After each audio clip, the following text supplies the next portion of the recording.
Hey, and welcome to the Green Umbrella Live Lunch. So we are going live on my LinkedIn profile. We're going live on the Green Umbrella Facebook page, the YouTube channel as well, bringing you our weekly dose of God knows what.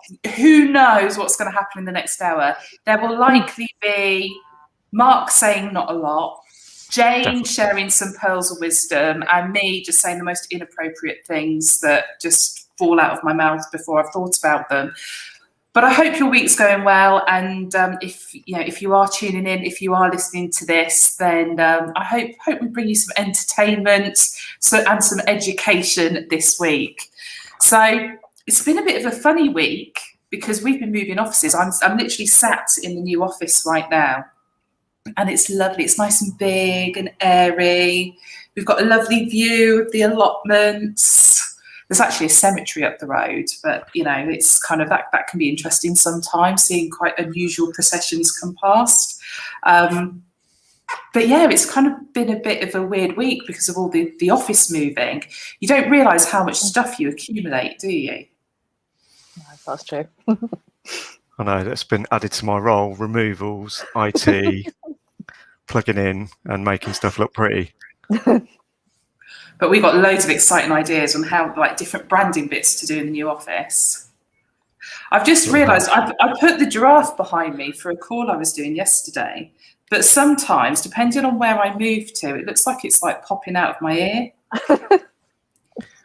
It needs to be the other side. If I go back far enough, will it look like it's on my shoulder? Maybe. There you go. I am a little bit of a child today. I'm so distracted, but there you go. So, like I said, because we've been pretty distracted with the office move and getting that sorted, we probably haven't been quite on our game with the social media news this week as we normally are. But there's still a few stories that have popped through. Jane, what have you come across this week? Well, my two are both about TikTok, actually.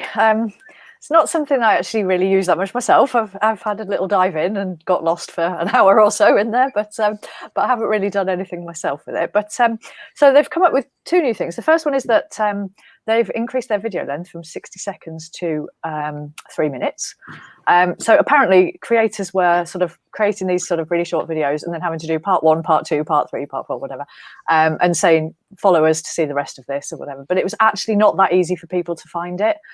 So they've been trying to find their ways around it. Anyway, TikTok have now decided that they're going to let people have a 3-minute video. So yeah, for them, it's great. Obviously, you can make a shorter one.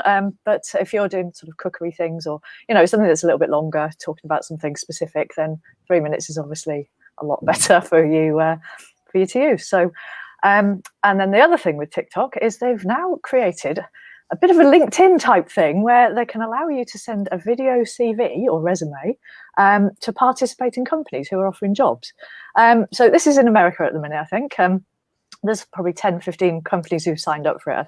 And they jobs could vary from anything from warehouse workers to sort of really weird sort of niche things from small companies. So and you send your video and it goes to a standalone site. So I thought that was a bit of a weird one, but maybe an interesting one too. I think it'll be really interesting. So there's a big thing at the minute I say it's a big thing. I think next week I'll be talking about it as being a big thing that's being talked about in the recruitment industry, probably a bit early days just now. But there's a big focus on early careers, and are employers doing enough to support early careers, i.e. graduate recruitment?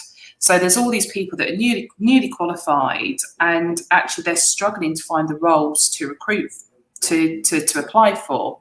Now, it's a weird situation because we've got recruiters going, there's no candidates, but we've also got candidates going, there's no decent placements for me. So it really is a strange place to be. But it's really interesting because what TikTok have done have essentially created what I can only describe as like a job board.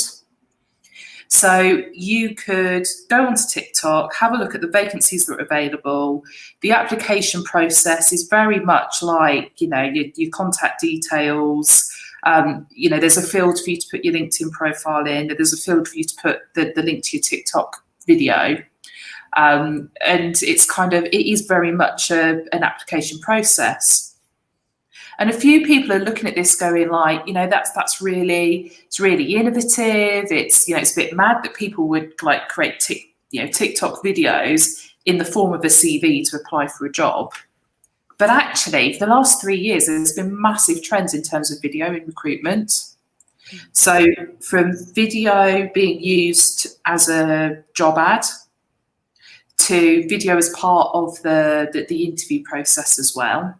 So like there's loads of different software out there where, there's something called Odro, something called Hinterview. And basically people will, a bit like a Zoom call, the interview is recorded, but then the end employer gets to watch the video interview. Obviously, if they're halfway through it and they think you're a bit boring, they're just going to switch off and move to the next one.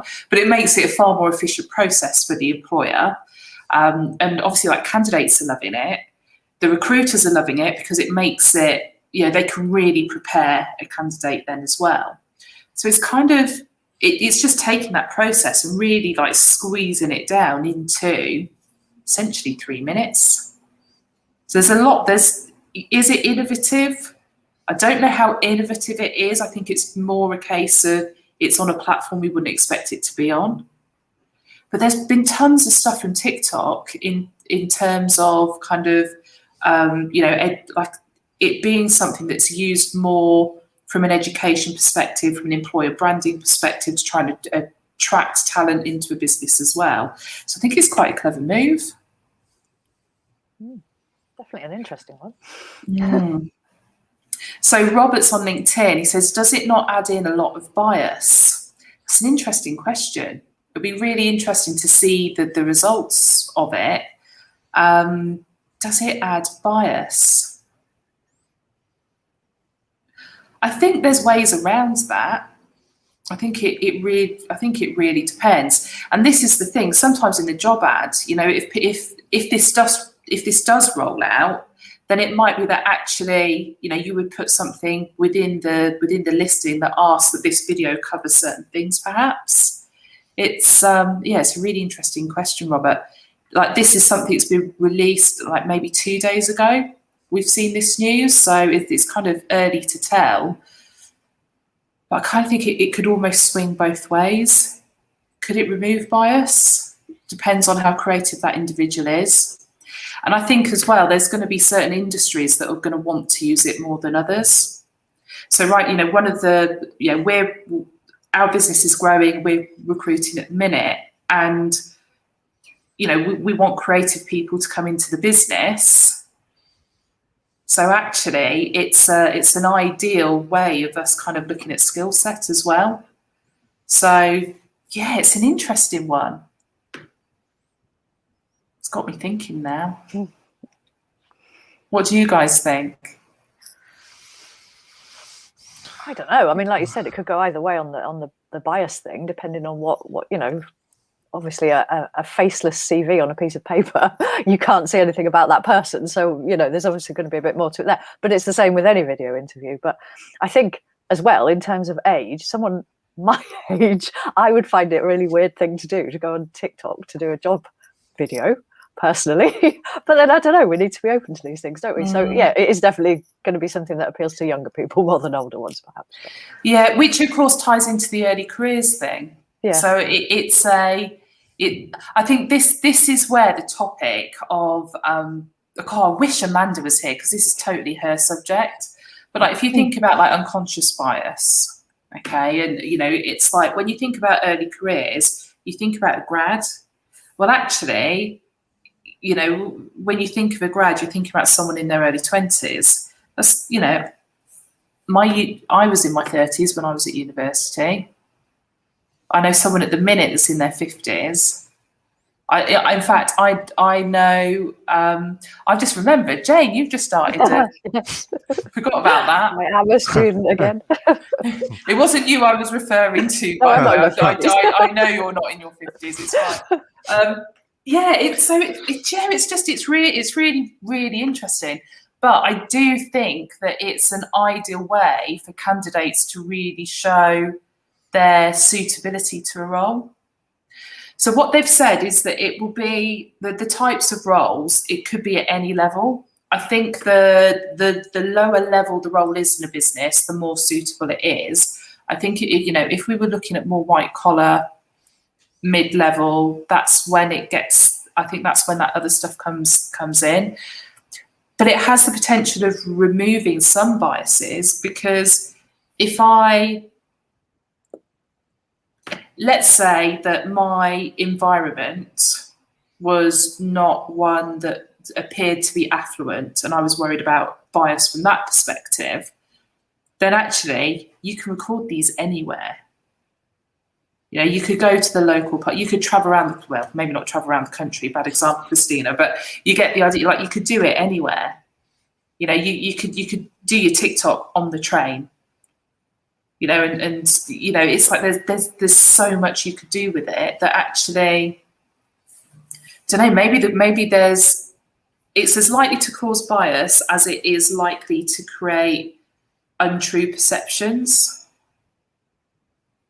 So it's really interesting. Well, we'll watch it and we'll report back. Robert had said something there about introverts and extroverts, which I also think is an interesting thing, because actually for me, I would find that really uncomfortable too. So it would be a shame if that was the only way people wanted people to apply, because for someone like me, that I'd find that quite uncomfortable and probably wouldn't come across my best self in the video. So, there's that kind of bias as well, isn't there? Yeah, no, absolutely. Cool. So what else have we been looking at this week, Jane?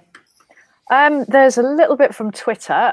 They're testing fleets, apparently, where you might see what they're called highlighted fleets, which are from people that you don't follow. So you'd apparently flick through all the fleets there for your connections, and then at the end you'll see some others. It's only a test at the minute. I've not seen any on mine. There's a few people it's being shown to, and it's obviously the idea is that you might follow a few more people if you like what they've put in their fleet. So interested to see what happened with that one too. Yeah, people are just not really using them, are they? Just not engaging with it. No. So if you're not familiar with Twitter, fleets are essentially their version of stories. And it is really fun. We kind of had this stories trend. They were on Instagram, they were on Facebook, and then they were adopted to Twitter and Instagram. Twitter and LinkedIn. Twitter and LinkedIn, they just don't seem to be taking off. I think Twitter have been distracted with Twitter Spaces, which is their social audio option. And now all of a sudden they're starting to work on fleets again and to try and develop that and get people using it. But I don't know, I just don't think they land in the same way on Twitter. It's not as a platform, people don't interact with each other in the same way they do on Instagram, for example. I'd agree with that. What do you think? I don't see many at all on mine. So there's obviously not a lot of people that I follow that are doing them. There's one or two clients I've seen over time, maybe, but not even some of the celebs or sports things. Nothing.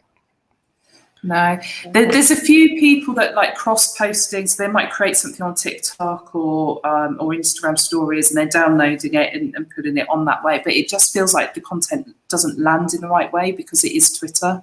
The tone's completely different. And I think the same thing's true on LinkedIn as well. I think stories on LinkedIn are poorly executed.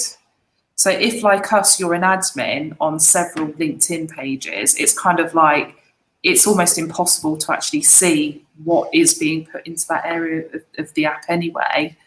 But I think stories on LinkedIn, the only reason really to use them is if there's someone specific that you're trying to get the attention of, and you can create a story and tag that individual in so they get that notification. Because it is just it's a slightly different way. It's not like you've been tagged into a post. It is something slightly different. So I think people will be more intrigued to look at it when they get that notification. But yeah, like stories on LinkedIn are just dire, aren't they? The only good thing going for them is that you can put a link in them if you did want to share something that links somewhere. But other than that, yeah. Yeah, but I never really look at them. Yeah, they just don't get the views. They don't get the views. So, Mark, do you have anything to share with us this week? Any questions to ask us? It only to do with moving furniture, really.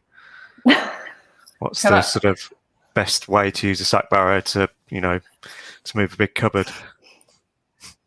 I can see Jason's watching us over on LinkedIn, and it's like Jason's tried to get hold of Mark a couple of times this week, and every time he's rung, it's just as Mark's disappeared out of the door with the sack barrow like loaded up with boxes. So that's the reason why it's not been available this week, Jason. Apologies for that. Yeah, career change. Yeah. It's okay, Mark. I'm getting the hint. We won't move again for a while. It'll be fine. Thanks. No, it's fine as long as we just get new furniture every time. Yeah. Or new everything, in fact. Just like if we can just leave everything there, we can move as often as you want. Fantastic. Okie dokie. So I've got a question for you guys. So in terms of the content you're seeing around on social at the minute, what kind of thing is standing out most for you right now? Is it imagery? Is it videos? Is it polls? Is it like the PDF stuff on LinkedIn? What are you sort of seeing that you're thinking is working right now? For me, I've certainly seen quite a lot of live video still on LinkedIn, especially because I know we've obviously been going live on LinkedIn for a while, but I hadn't really seen that much from other people other than the sort of set few people that we actually know and sort of talk to and things that you do. But I hadn't seen anything from many other people. But all of a sudden, I've started to see a few more bigger companies that you follow rather than the connections, and suddenly doing all these live videos on various subjects. So that's definitely, for me, a big one. Cool. What about you, Mark? Probably a bit of video, I suppose. It's sort of rugby time at the minute, so I know me and Amanda always bring that one up. But are there some sporting events happening at the moment? I believe there was some football, but I was watching the rugby, so I think we won. No, I did watch it, honestly. I heard a yell from the pub, so I assumed we'd won. At least you knew it was on this time, Jane. That is true. Awesome. So it's really interesting that you should, like, obviously, Jane, with the live video, I think LinkedIn have released a load of applications again. They've granted a load of applications again on LinkedIn Live. So funnily enough, Jane and I were having a conversation Monday, Tuesday, about the fact that the Green Umbrella Company page still hadn't been granted LinkedIn Live access. So Jane, did you do anything after that conversation? I haven't had a chance, actually. No, I haven't. So weirdly, so the last time we applied for it, which is probably, I haven't applied for it again since we've been doing this. So it's well over a year since I last applied for LinkedIn Live as the company page. And I got an email today granting access. Oh, fair enough. It's really, really bizarre. When you're like, are they listening to you? Like, normally you're talking about Amazon or, Facebook listening to you. This time I think it might have been LinkedIn listening. So who knows? Next week we might be broadcasting on the Green Umbrella Company page as well as my profile. Who knows? But it's like I said, it's like every now and then they kind of like release more in terms of people being able to access the live function. So if you haven't applied for it, you need to apply. You need to make that application. Things that seem to speed along the application is if you've already been live streaming regularly elsewhere. So if you're thinking you're wanting to do it, then doing something like Facebook lives on Facebook on a weekly basis. So, they want kind of like live stream shows, episodic content, something I've talked about several times. And I think that's the reason we're seeing more of it. And from a video perspective as well, there's a lot of strategies at the minute that you can implement where it's almost like, even if you go for a short period, but you say, well, I'm going to do a, we've seen these like 5-day challenges and things like that. I tend to see them more on Facebook than you do on LinkedIn. But stuff like that, it's still episodic because you're promising to go, it's like the same time each day, or, obviously we're doing this, it's like the same time each week. But that type of content that brings people back to you again and again and again is fantastic. The other thing with video, and I touched on this last week, we've seen some changes in terms of our ability to target through paid advertising. And we know that's just going to get harder because of some of the changes that are happening from a Google perspective. So actually now, when you're looking at kind of building a workflow of what content can I share at the top of my funnel that I can then retarget further through, actually running content based on video views is going to be a really, really good way of tracking things, because it keeps people in platform. And therefore, you know, Facebook will use Facebook's data, LinkedIn will use LinkedIn's data. It's where we're having problems in terms of what we've done previously is when you ran an ad to get traffic to your website and retargeted the traffic from your website. Whereas if it's all in platform, it becomes much easier. So I think we're going to see a little lift again in terms of people being encouraged to do video content so that they can then run ads based on who's watched that video.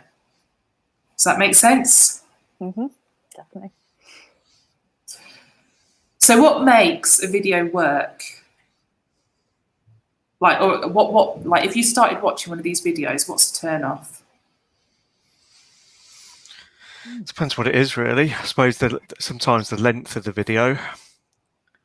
So if something's, I'm thinking more probably on a business side of things. For me, shorter videos keep my attention span. So just a few minutes, you know, maybe 5 to 10 minutes max. But then sometimes, you know, you'll see a video that's like 20 minutes long or something, and it's like, no, I'm not going to sit through all of that. Yeah. So there's a reason. There's a reason TikTok have made that 3 minutes. Is that the optimum time? Yeah. So like Facebook loves videos that are at least 3 minutes. LinkedIn, again, like 3 to 5 minute video tends to work best. Yeah, I suppose I was thinking more of your YouTube stuff if I'm sort of watching things on there, but it's definitely that it's a subconscious thing. I think if you see it's a stupidly long video, it's like either skip through it or don't bother and find something else that's doing the same thing. Yeah, there's actually before I tell you what the answer is, I guess, Jane, what about you? What are the turn-offs, or what the things that could get you intrigued?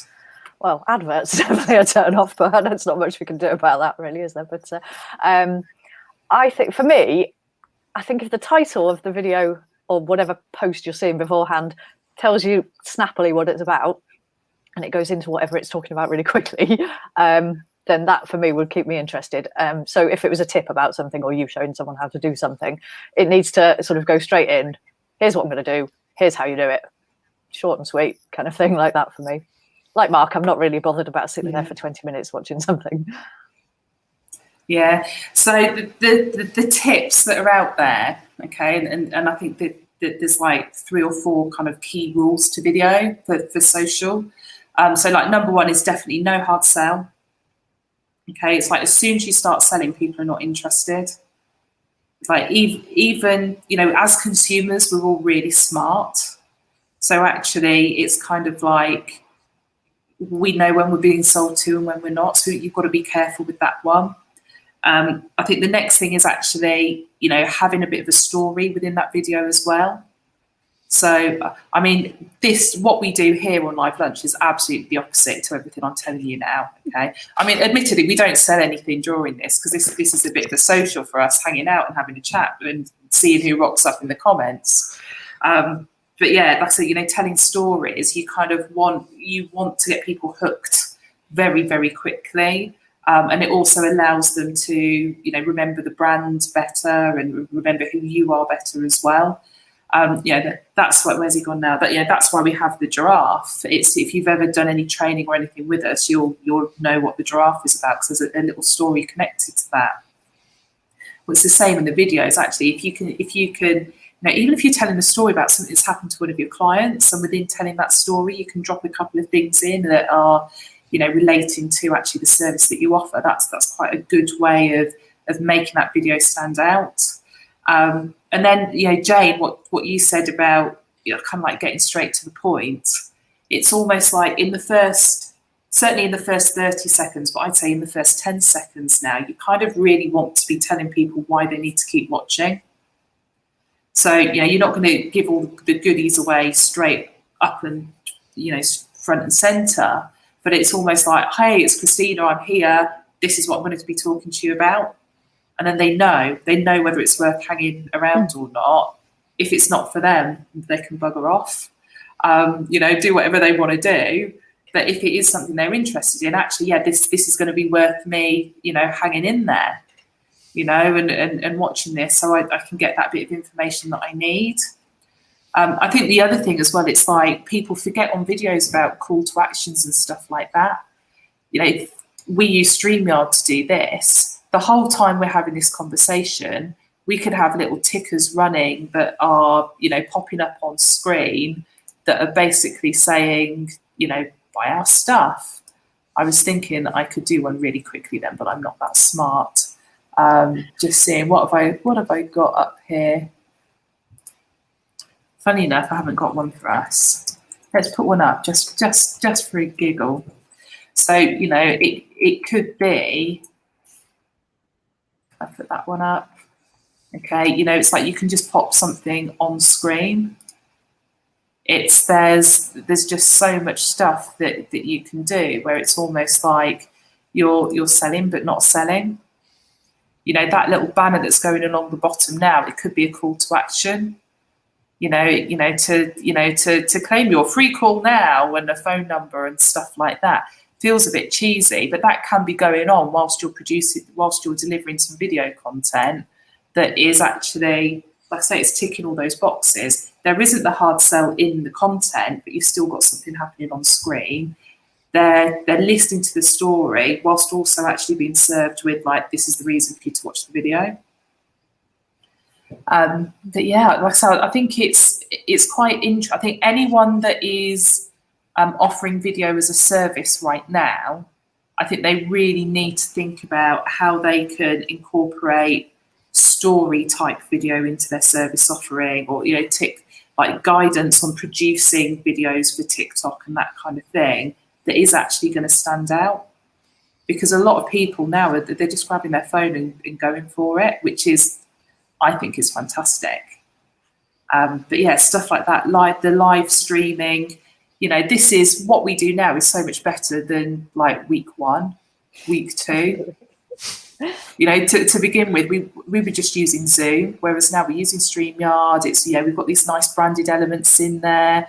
We don't always use all the, you know, the cool features, and we don't use the ManyChat stuff that we can layer on as well. But only because we'd just like to keep this simple. But yeah, like I said, I think video content it's going to be interesting. The other thing with video is you never know who's watching. You know, by the time we've done this today, we'll probably be like 40, 45 minutes. There's a handful of people that will watch it end to end. But it's amazing how many people have seen some of it.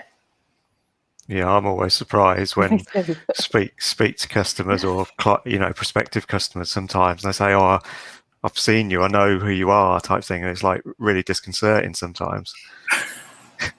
It's when they walk up to you in Tesco and they're like, "I know you." Seen you.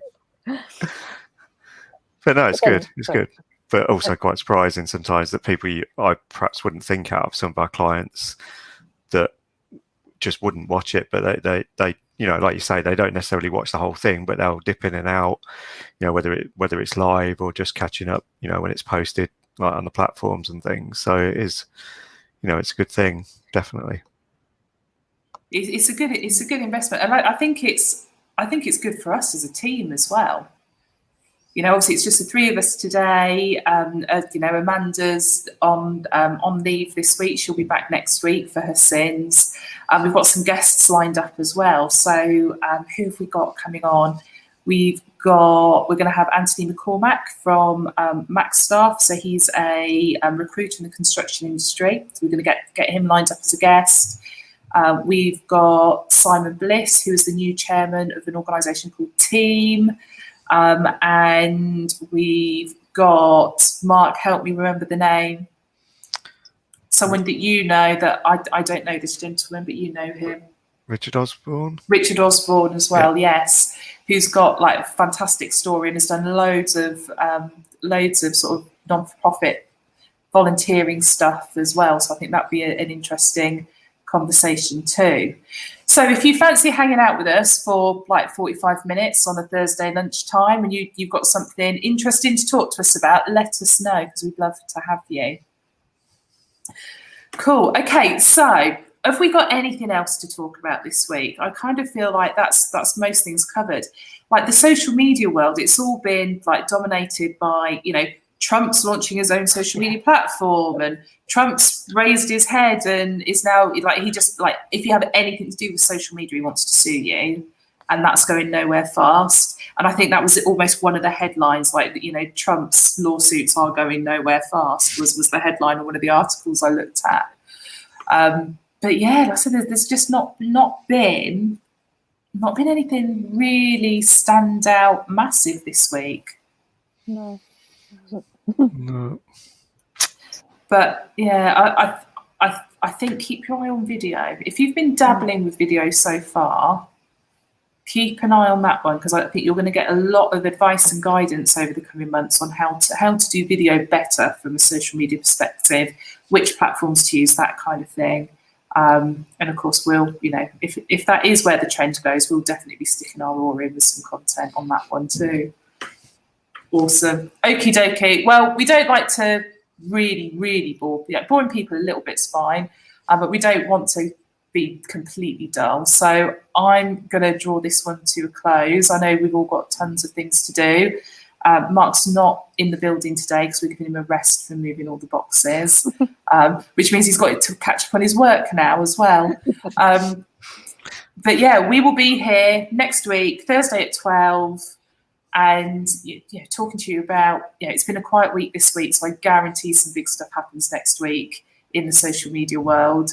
And we'll speak to you then. Short and sweet. We'll catch you next time. Bye, everyone. Bye.